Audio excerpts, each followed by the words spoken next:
Assalamu alaikum warahmatullah. Barkanmu da saduwa a cikin wani sabon shiri mai suna muhawarar mawa. Shirin namu zai fara ne akan wasu mawaƙa masu tashe, watakan Hamusu da Sani.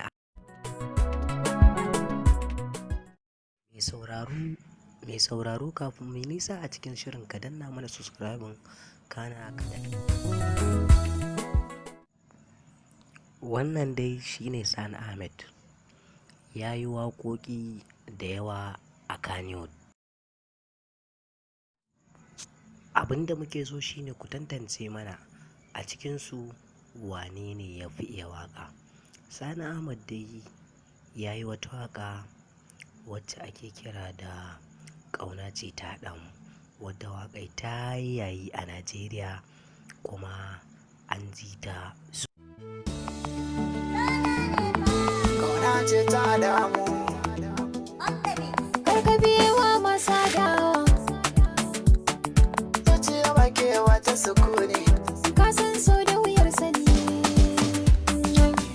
Ƙauna ce ta haɗa mu, karke wazancen masa dawa, hakin san so da wuyar sani.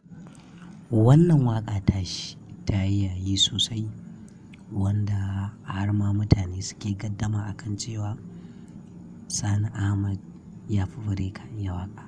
Amma Bireka, masoya Bireka kuma ba su ce komai ba. To, ga yanan dai yau za mu yi muhawara akan abun, sai ku tantance mana waye ya fi iya waƙa. Ku danna mana subscribing kana ku danna ƙararrawa domin samun saƙonninmu da mun saki. Wannan kuma shine Hamusu Dorayi, wanda shi ma ya yi wata waƙa tasa a wannan shekarar ta 2021, wacce waƙar ana kiranta da suna Ban gaji ba.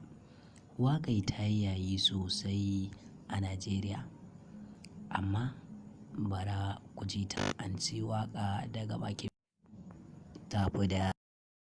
Ni ban gaji ba,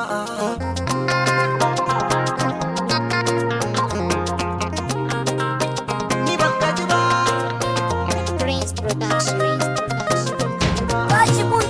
A ban gaji ba da kalar wahalar da na sha, ki sani da wata ki da ɗani zan ji muri na ga soyayya.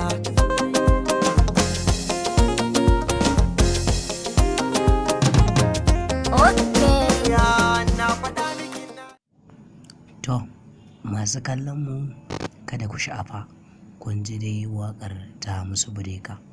Muna so ku yi comment, ku yi mana liking, ku gaya mana wanda ya fi iya waƙa.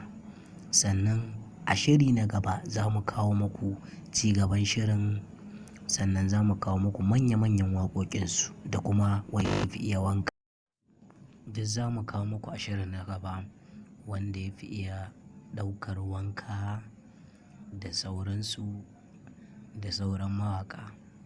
Daga ni naku Bashir PSK.